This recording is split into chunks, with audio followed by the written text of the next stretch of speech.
¿Qué tal? Buenas tardes, yo soy Silvia Arpeto, vamos a ver la teórica de vacunas, ¿sí? El objetivo de esta clase es poder aprender los conceptos generales en vacunas, ver las vías de administración, aprender la clasificación de las vacunas, ver cuáles los fundamentos del uso de estas vacunas y la oportunidad de indicación de la aplicación de las vacunas.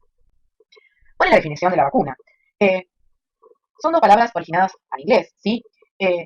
Vacuna es una suspensión de microorganismos vivos inactivados, parcelas antigénicas, ¿sí? Que se administra a una persona y desencadena una respuesta inmune dentro de la primera o segunda semana de administración. ¿Es lo mismo vacunar que inmunizar? La vacunación o inmunización activa es la inducción o producción de respuestas inmunitarias específicas protectoras, ¿sí? Esa es la inmunización activa o vacunación. Es nuestra definición. Ahora, la inmunización pasiva, que es la inmunización, es la administración de anticuerpos a un individuo susceptible con el objeto de brindarle protección inmediata, pero temporaria. Le estamos dando inmunidad mediante la administración de antígenos, en el caso de inmunidad activa, o mediante la administración de anticuerpos específicos, ¿sí? Homólogos de humano o de otras especies heterólogos.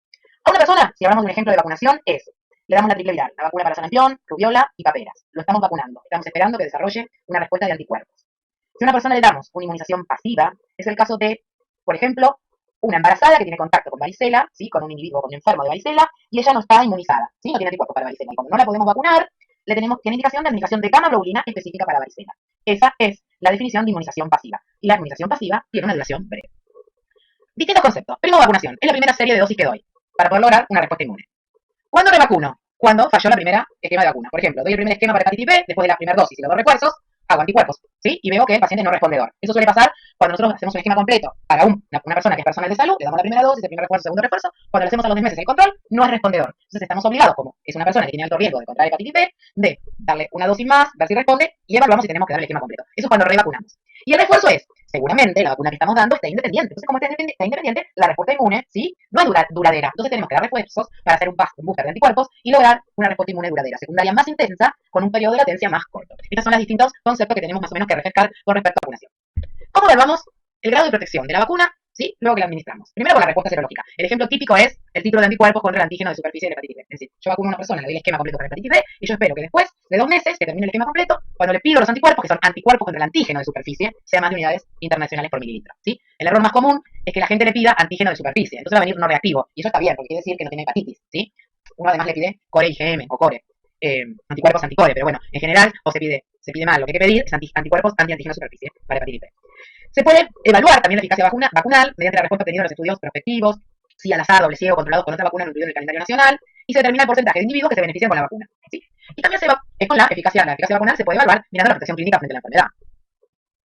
Miremos bien este dibujo. Tenemos 3 dibujitos, ¿no? En el de arriba tenemos los tipitos, los individuos azules, que son personas no vacunadas y sanas. Los rojos son personas no vacunadas, enfermas y que contagian. Los amarillos, que van a ver en el cuadrito de abajo, son personas vacunadas que no contagian y no están enfermas. Lo que les quiero transmitir con este gráfico es que cuando nosotros vacunamos y aumentamos el porcentaje de cobertura vacunal, lo que estamos haciendo es una inmunidad colectiva de rebaño. ¿Qué quiere decir esto? Que los sujetos que vacunamos le dan protección indirecta a gente no vacunada. ¿Sí? Por eso hay que vacunar, por eso se hacen las campañas de vacunación. Entonces miremos los dibujitos. Esta gente, los azules, están no vacunados y sanos, pero estos dos rojos no se quisieron vacunar y los contagiaron. Y acá tenemos, ¿sí? Un brote de gripe.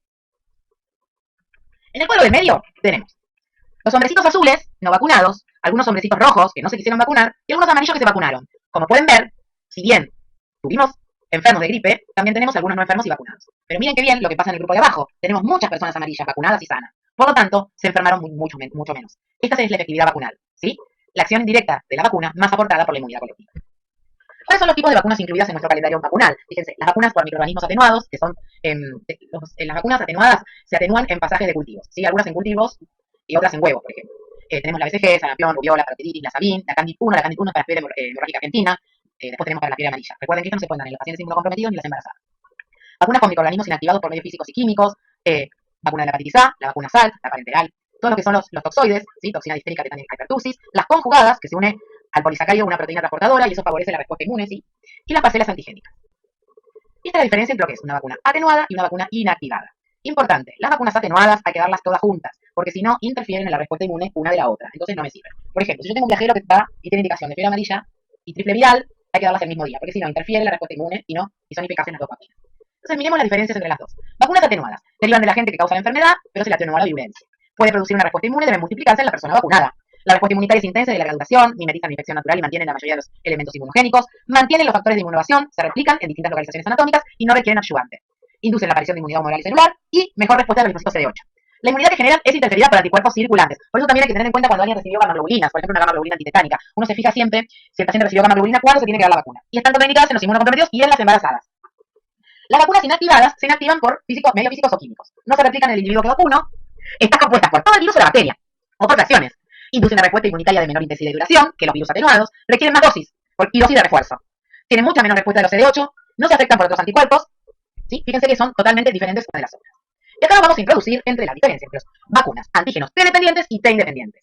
Así como hablábamos que las vacunas a virus vivos atenuados no necesitan refuerzos porque se replican en el individuo y tienen mucha más respuesta de los linfocitos TCD8 que las vacunas inactivadas, acá nos va a pasar lo mismo con las vacunas T dependientes. Las vacunas T dependientes producen una estimulación de los linfocitos T que depende de la coestimulación. En general son de naturaleza proteica porque tienen en su molécula pocas copias, pero con muchos epitopes diferentes que estimulan. Y hay un cambio de isotipo en las inmunoglobulinas y producen memoria inmunológica, con una respuesta inmune secundaria. Mejoran la inmunidad en los niños menores de 18 meses y sirven a partir de los 2 años de edad. Y producen muy buena memoria inmunológica. ¿Qué pasa con los antígenos T independientes? Directamente estimulan a los linfocitos B. Tienen los mismos epitopes. Los linfocitos T casi no los tocan, por lo tanto la respuesta es más débil porque realmente estimulan casi a los linfocitos B. No producen cambio de isotipo y tampoco inducen memoria inmunológica, ¿sí? Y tampoco erradican la aportación, en el caso que vamos a ver, nasofaríngea. Y los ejemplos claros entre las vacunas conjugadas y no conjugadas, por ejemplo, es la vacuna Prevenar 13, que es la que usamos para el neumococo, ¿sí? Fíjense, en este caso son vacunas que se unen en un polisacárido capsular, unen un polisacárido capsular con una proteína transportadora y cambian de timo independiente a timo dependiente, ¿sí? Y lo que hacen es aumentar el ciclo de anticuerpos rápidamente desde la primera dosis, inducen altos niveles de inmunoglobulinas, no provocan tolerancia y producen memoria comunitaria cuando disminuyen el estado de portador. ¿Cuáles son las vías de administración de la vacuna? Algo bien importante. ¿Es intramuscular? Sí. ¿Puede ser subcutánea? Sí. Y intradérmica, sí. Cuando hablamos de intramuscular, va a ser en el brazo, ¿sí? En el deltoides si es en los adultos. Va a ser en el muslo si es en los niños. Nunca va a ser en la cola, en el glúteo. Eso está mal, ¿sí? Acá les dejo un cuadro donde pueden ver cómo se administra cada vacuna. Introduciéndonos a las vacunas, acá tenemos la vacuna tétano, difteria, pertussis, que son, ¿sí? Vacunas toxoides. Acá tenemos el esquema de vacunación, ¿sí? Toxoide tetánico, diftérico, ¿sí? Primero, depende de la edad, son células completas, ¿sí? Después tenemos toxoide de los adultos, tetánico y distérico. Recuerden que los adultos, después del esquema completo, se da una dosis de doble adulto cada 10 años, y en las embarazadas, como vamos a ver luego, se tiene que dar una triple celular con el componente celular de la pertussis en la semana 20 de embarazo en cada embarazo. Con respecto al tétanos, es una enfermedad, es una infección que no está totalmente erradicada. Yo acá en este mapa les puse, y es antiguo, algunos de los casos que se encontraron. El problema de tétanos es que la gente no se vacuna o está sobrevacunada, ¿sí? Porque se sobreindica la vacuna. Es una patología que es muy frecuente en los ancianos porque los esquemas de vacunación no están completos. Pero que si ustedes miran acá, los casos fueron en Corrientes, 82 años, Misiones, ¿sí? Buenos Aires, Córdoba, 68 años, ¿sí? Un nene de 14 años. Pero es una patología que siempre está, que hay que pensarlo y la única forma de erradicarla es la vacunación y es una herramienta que tenemos a mano. Bordetella pertussis. Bordetella pertussis produce la tos convulsa y el coqueluche. Los adultos somos el reservorio principal y en general somos asintomáticos. Hace unos años, en el año 2011, se instaló la vacunación al personal de salud que trabaja con niños, ¿sí? Y a la embarazada a partir de la semana 20 de embarazo para poder transmitirle anticuerpos al feto, hasta que pudiera vacunarse el niño. Y hubo una reducción de los casos de fallecidos desde el año 2011 que se instauró la vacunación. Ustedes pueden ver acá el gráfico, la reducción del fallecimiento, y acá, ¿sí? Con la introducción de un refuerzo a los 6 años de la vacuna y la introducción de la vacunación, ¿sí? En el personal de salud que trabaja con los niños, la disminución de la mortalidad. La estrategia de vacunación de la triple celular es sobre todo para proteger al recién nacido. Por un lado tenemos la estrategia Capullo, que es la estrategia de vacunar a la madre para la transmisión de anticuerpos al bebé, al feto y al recién nacido. Esto se hace en la semana 20 de embarazo, en todos los embarazos. Y la vacunación familiar, que es vacunar a todos los integrantes de la familia, a todos los que estén cerca del bebé. ¿Por qué? Porque se cree que la transmisión de la infección se hace a partir de todos los contactos, la mayoría a partir de todos los contactos del recién nacido. Si la madre no fue vacunada en el embarazo, se le tiene que vacunar en el postparto inmediato. Con respecto a la difteria, fíjense que tenemos antecedentes importantes en distintos años, y el último caso en la Argentina fue relacionado con un brote en Paraguay en el 2003. Acá les dejo para que puedan ver con detalles en las distintas combinaciones de vacunas donde podemos incluir la triple celular. Sí, perdón, la vacuna para tétanos, pertussis y difteria. Vamos a hacer un pequeño ejercicio. Consulta la guardia de un paciente de 30 años con una mordedura de cariño desconocido. ¿Cuál es la conducta adecuada? ¿Qué es relevante para el interrogatorio? Nosotros nos vamos a ver acá vacuna antirrábica. Lo que quiero repasar con ustedes es esquema de vacuna antitetánica. Y quiero que se lleven un concepto de esta clase. La indicación de gamma globulina antitetánica solo es cuando se desconoce el esquema de vacunación antitetánica del paciente, ¿sí? O cuando el paciente nunca fue vacunado, tiene un esquema incompleto. Nosotros consideramos un esquema completo cuando el paciente tiene 3 o más dosis dadas, ¿ok? Si no, no necesitamos dar gamma globulina.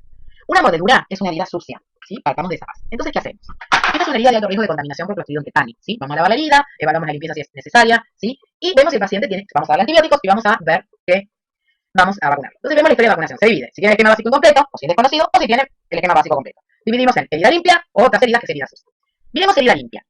Como ven, herida limpia Si el esquema básico es incompleto y la herida es limpia, pero la persona nunca recibió la vacuna o nunca se acuerda si recibió la vacuna, a esa persona le vamos a iniciar el esquema de vacunación antitetánica y diftérica, doble adulta, difteria, tétanos, DT es difteria, tétanos, ¿sí? No le vamos a dar gamma globulina. Si el paciente tiene el esquema básico, no le vamos a dar nada. Tampoco le damos gamma globulina. ¿Qué pasa si el paciente, como en este caso, tiene una herida sucia, que lo mordió un perro, un gato, un elefante? ¿Sí? A este paciente vamos a iniciarle el esquema de doble adultos y le vamos a dar gamma globulina por única vez. ¿Sí? Por lo tanto, solo damos el esquema de gamma globulina cuando tenemos una herida sucia con un esquema básico incompleto o desconocido. ¿Sí? Si el esquema básico completo o 3 o más dosis, no tenemos que dar vacuna ni gamma globulina. Hay una excepción que es si el paciente recibió refuerzo hace más de 5 años, uno suele darle un refuerzo antes. ¿Sí? Pero bueno, eso ustedes lo tengan en cuenta. ¿Sí? El objetivo de la vacunación. El objetivo de la vacunación para estreptococo es reducir la incidencia, las complicaciones, las secuelas y la mortalidad de la neumonía y la enfermedad por neumocóxica invasiva. Nosotros hablamos de enfermedad neumocóxica invasiva, la bacteriemia de la meningitis por neumococo. ¿A quién vamos a vacunar? A todos los demás de 65 años de edad. Los que tengan menos de 65 años de edad, vamos a vacunar a aquellos que tengan riesgo de enfermedad neumocóxica invasiva. Que pueden ser no inmunocomprometidos, que son aquellos que tienen enfermedad cardíaca, enfermedad pulmonar crónica o diabetes. Y después tenemos todo el grupo de inmunocomprometidos que ven acá, que van a ver desde pacientes HIV, las inmunodeficiencias, oncomatológicos, los pacientes asplénicos, ¿sí? Las fístulas de líquido cefalorraquídeo que pueden quedar en pacientes postoperatorios. Pero son en general toda la lista de inmunocomprometidos que tenemos acá. Estas son las dos vacunas que tenemos. Para conferir una inmunidad completa, casi completa, tenemos que dar las dos vacunas. Y las dos vacunas se van a dar de forma secuencial, ¿sí? El tiempo de la vacunación va a depender si el paciente es inmunocomprometido o no, si el paciente está trasplantado o no, y la edad. Y siempre vamos a empezar con una vacuna conjugada, ¿sí? De 13 serotipos y vamos a seguir con una vacuna polisacárida de 23 serotipos. Los polisacáridos, ahora que teníamos menos respuesta inmune, que necesitábamos dar más dosis porque no hacía tanta memoria, bueno, muchas veces vamos a necesitar dar dosis de refuerzo. Si pueden observar bien, con el mismo color van a ver los serotipos que comparten estas vacunas. Pero muchas comparten y otras se complementan los serotipos. Pero sí es interesante ver cuáles son las diferencias. Por ejemplo, la polisacárida de 23 serotipos produce una respuesta T independiente, no genera inmunidad de memoria, no tiene impacto en la aportación respiratoria, sí tiene una efectividad del 75% para prevenir la enfermedad neumocóxica invasiva en los inmunocompetentes. Y no es inmunogénica en los niños, o sea, yo no se la doy a un niño de menos de 2 años.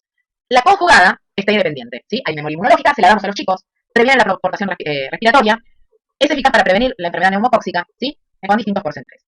Y acá yo les voy a dejar, es interesante que en Argentina, nosotros al principio vacunamos a todos los pacientes con la Neumo 23, que es la polisacárida de 23 serotipos. Después se incluyó en el calendario la de 13 serotipos, ¿sí? Para los chicos y después para los adultos. Yo acá les dejo un cuadrito donde ustedes pueden ver la población objetivo, son inmunocomprometidos, no inmunocomprometidos y los trasplantes, y como nosotros vamos dando, según el paciente, las distintas dosis, para que tengan idea, sí, cómo uno se maneja todos los días, esto también va cambiando, es muy dinámico todo lo que es las vacunas. Y observen que en la Neumo 23, ¿sí? La polisacárida, que es la de 23 serotipos, uno le tiene que dar refuerzo porque es polisacárida, si no está unida a ningún transportador proteico que estimule la respuesta T. BCG. La BCG es la vacuna para la tuberculosis, ¿sí? Ustedes saben que la BCG es una preparación liofilizada, constituida por bacterias vivas, obtenidas por un cultivo de bacilos vivos atenuados, ¿sí? Procede de una cepa de Mycobacterium bovis, ¿sí? Producida una vez por Calmet y Guerin, ¿sí? Hay distintos subcepas que toman el nombre del laboratorio donde han sido cultivadas. La vacuna se tiene que aplicar en forma intradérmica en el brazo, ¿sí? Antes de mandar al chico de alta de la maternidad. Aquellos con esquemas atrasados las tienen que recibir hasta los 6 años, si no, no se administra la vacuna. ¿Para qué sirve la vacuna de la BCG? Antes la vacuna de la BCG se recibía hasta el ingreso hasta los 16 años. Ahora solamente se da hasta los 6 años, ¿sí? Y una sola dosis. Reduce la diseminación hematógena del bacilo desde el sitio primario de infección. No previene la prima infección bacteriana. Si se aplica en el periodo neonatal, induce un efecto protector de un 50% para la forma pulmonar, 60 un 80% para la forma extrapulmonar grave y un 65% de reducción de mortalidad para la enfermedad. Y antes de dar la BCG, hay que descartar infección por HIV u otra inmunodeficiencia, ¿sí? Bajo peso al nacer, porque es una vacuna. En esta diapositiva vemos la variabilidad de los distintos serogrupos del meningococo a nivel mundial. Ustedes ven distintos gráficos de tortas, ¿sí? Van a ver que los distintos colores corresponden a los distintos serogrupos. Miremos, el grupo A, ¿sí? El serogrupo A es el violeta, el serogrupo B es el celeste, los verdecitos es el serogrupo C, el rosadito pálido, ¿sí? Tipo gris es el W135, el I es el blanco y otros son los negros. Como pueden ver, los serogrupos A, B son los que tienen mayor distribución a nivel mundial. Miren, B importante, Sudáfrica, África, tiene el serogrupo A, ¿sí? Y el serogrupo W135. ¿Y por qué me importa como médico esto? Porque la gente que viaja a esas áreas tiene que darse la vacuna, ¿sí? Para estos serogrupos para evitar la transmisión. Y ahora miremos con tranquilidad qué pasa en Latinoamérica. Los serogrupos predisponentes son el grupo B, el grupo C y el W135. Nosotros tenemos vacuna para estos serogrupos. Hay una vacuna que es la Membeo, ¿sí? Que es el serogrupo W135 y el grupo C, y la Bexero, que es la nueva del grupo B. La Membeo está agregada al calendario nacional y la del grupo B no. Acá vemos el cinturón del meningococo. Fíjense esta línea mucho más naranja, naranjita más oscura, donde nosotros sabemos que la distribución del serogrupo es el serogrupo A. Entonces, cuando un viajero consulta, nosotros le vamos a preguntar dónde va a ir. El paciente nos tiene que decir día por día cómo va a ser su viaje. Nos vamos a meter en mapas especializados, están los mapas del CDC, que ustedes incluso pueden entrar al libro amarillo, ¿sí? Del CDC, donde están todas las áreas. Entonces vamos a ver por área geográfica cuáles son las infecciones prevalentes y los riesgos. Y si entramos a Sudáfrica, a África, van a encontrar el cinturón meningocócico. ¿Qué quiere decir? Que nosotros tenemos que vacunar a los pacientes antes de viajar.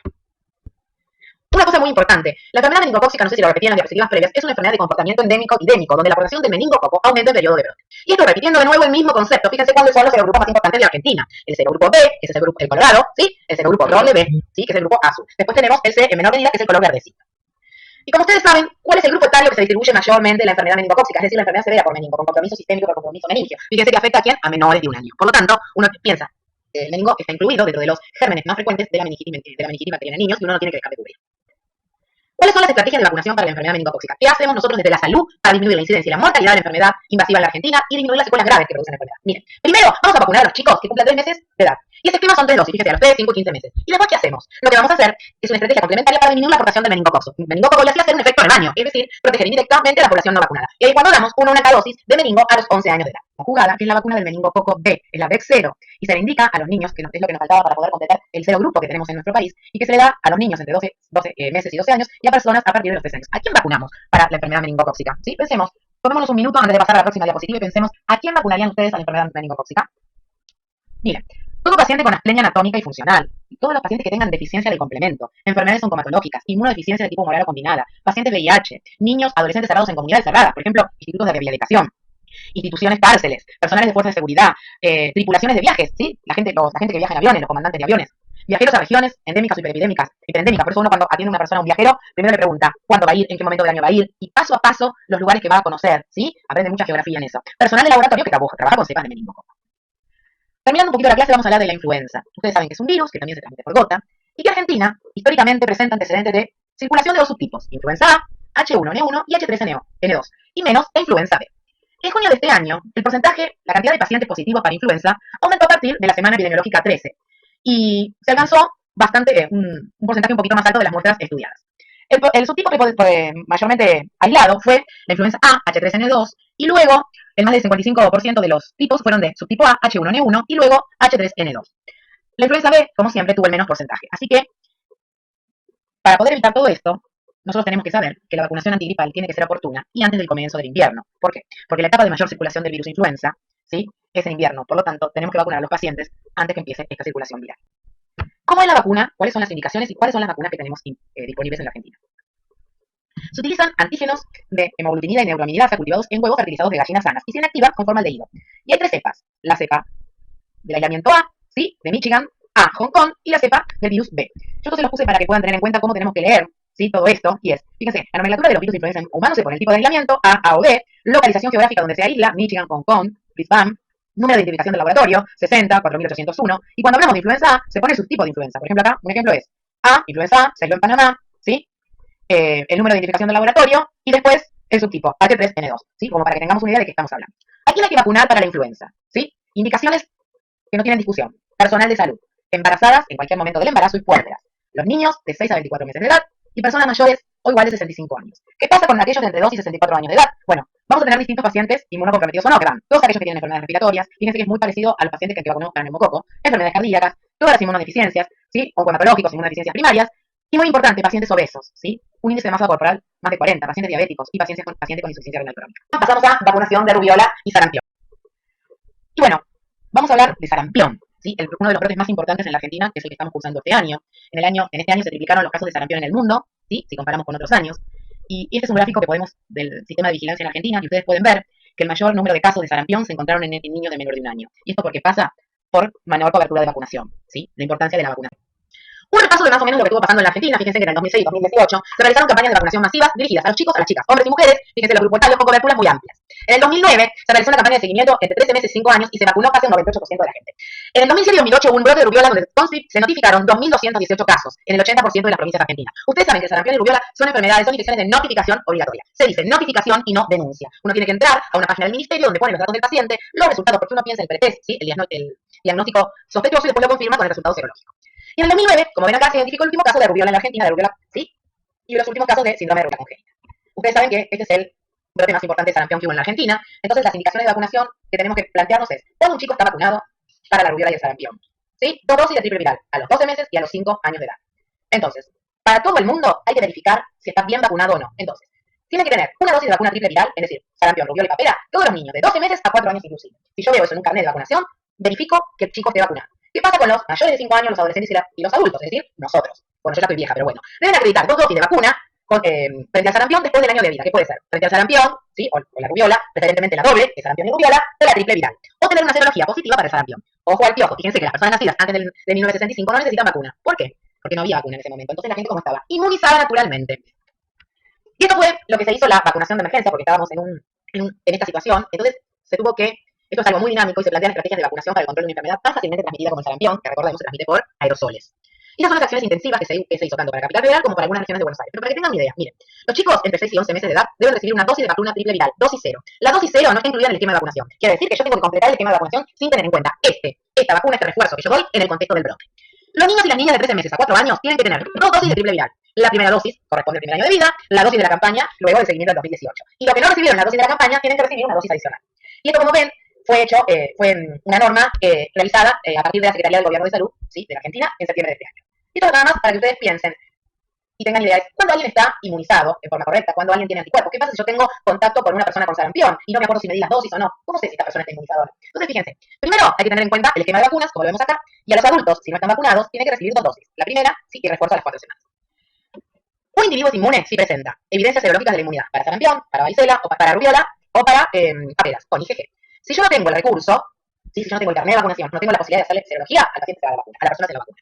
Un individuo es inmuno si presenta un esquema completo de vacunación y si nació con anterioridad a 1965. Ojo, que las mujeres embarazadas, no se vacunan, y aquellas con posibilidad de embarazo hay que vacunarlas y diferir el embarazo por lo menos 8 semanas.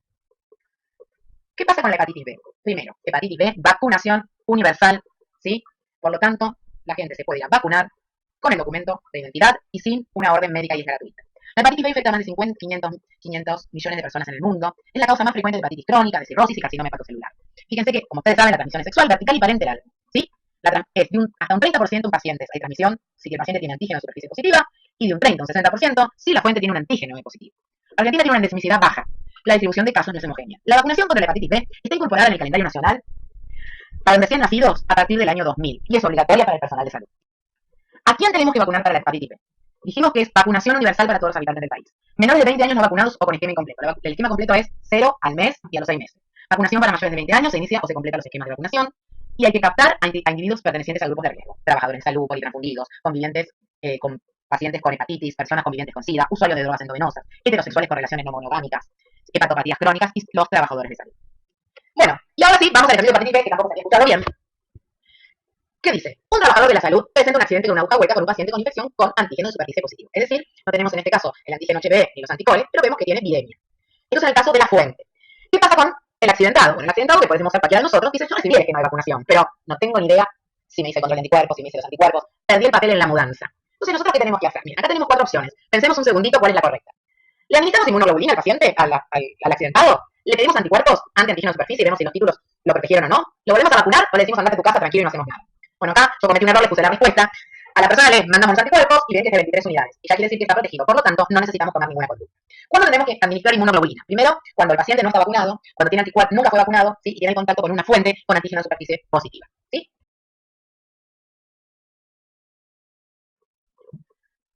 Finalizando las hepatitis, hablamos de la hepatitis A. Esta vacuna se incorporó en el calendario nacional en el año 2005 con la administración de una sola dosis a los 12 meses, ¿sí? Gracias a la vacuna de la hepatitis A, no se reportaron más casos de hepatitis fulminante ni de trasplantes hepáticos, en especial en los niños. ¿Cómo son el esquema de vacunación de hepatitis A? En los niños se da una dosis al año y en los adultos se dan 2 dosis, una 0 y otra 6 meses. ¿A quién le tenemos que dar vacuna de hepatitis A? A todas las personas que viajen a área endémica, a hombres que tienen sexo con hombres, a los pacientes, a los individuos que con drogadicción, desórdenes de la coagulación, todos pacientes con alteraciones hepáticas, y aquellos que tengan riesgo ocupacional, personal gastronómico, personal de jardines maternales, pediatras, o sea, personal de salud, en los brotes, ¿sí?, y todos los que trabajen con animales de laboratorio. Bien, pasando a hablar del virus de la poliomielitis, ustedes saben que ya está erradicado, y que en la Argentina el último caso de poliomielitis por virus salvaje fue en el año 1984 en la provincia de Salta. Gracias a la erradicación de la polio, hace unos años en el mundo se está haciendo un switch tratando de disminuir el uso de las vacunas a virus atenuado, como es la Sabin, a vacunas inactivadas como es la vacuna SAL, que se da por vía intramuscular. ¿Sí? Ustedes fíjense que las únicas polio que hay, tipos de polio que hay, es el tipo 1 y el tipo 3. El tipo 3, el tipo 2 ya no está en circulación, por lo tanto las nuevas vacunas son bivalentes que se utilizan en forma atenuadas, tienen polio tipo 1 y tipo 3. Entonces, ¿qué vacunas tenemos para la polio? Tenemos las orales que se administran por vía oral, por gotitas bivalentes, que contienen los tipos polio 1 y 3, y las inactivadas intramusculares. La vacuna oral bivalente 1 y 3 son virus vivos atenuados, se administran por gota por vía oral y proporcionan una inmunidad adecuada contra la enfermedad, sobre todo en la mucosa intestinal. Y son ideales para los brotes, porque generan una inmunidad, ¿sí?, en las personas en forma rápida y adecuada. La vacuna inactivada para la polio contiene los 3 tipos, el 1, 2 y 3, ¿sí? Se administran por intramuscular y proporciona una inmunidad, ¿sí?, además en la mucosa faríngea. Desde el año 2016 solamente se administran estas vacunas, ¿sí? No se utiliza más el virus de la polio atenuado de tipo 2, porque la idea es ir reemplazando los virus atenuados, las vacunas a virus atenuados, por virus activados. ¿Por qué? Porque las vacunas con virus atenuados tienen como efecto adverso la parálisis flácida y producir poliomielitis como efecto secundario. ¿Por qué? Porque el virus de la polio se elimina por materia fecal. Pasando un poquito para hablar con la vacuna del HPV, ustedes saben que fue incorporada al calendario nacional de vacunación en el año 2011 y que al principio el catch-up de la vacunación, es decir, cuando vacunábamos nosotros, era a partir de las niñas a los 11 años, ¿sí?, con el propósito de disminuir la mortalidad por el cáncer cervicuterino. Después se incluyeron los niños de 11 años de edad, ¿sí? Y a los varones y mujeres hasta los 26 años con VIH. Uno, en realidad, si bien la vacuna es gratis para los niños y las niñas de 11 años, puede ofrecerle la vacuna, si la gente se quiere vacunar después, se puede vacunar, pero uno le tiene que hablar de los riesgos y los beneficios. La vacuna está hecha con partículas purificadas de la proteína de la cápsida mayor del virus, ¿sí? Y se utilizan cada uno de los tipos, 6, 11, 16 y 18, ¿sí? Y se fermentan en células de levaduras por tecnología de ADN recombinante. Finalmente vamos a cerrar la clase para saber cuáles son las vacunas que tiene que tener el personal de salud. La vacuna para hepatitis B, la vacuna antigripal que tiene que ser anual, la triple viral, la vacuna de varicela, la triple celular en caso de que trabaje con niños de menores de 1 año, la doble adulto y la vacuna antimeningotóxico, si tiene riesgo epidemiológico. Espero que haya sido clara, que disfruten la clase, nos vemos el año que viene.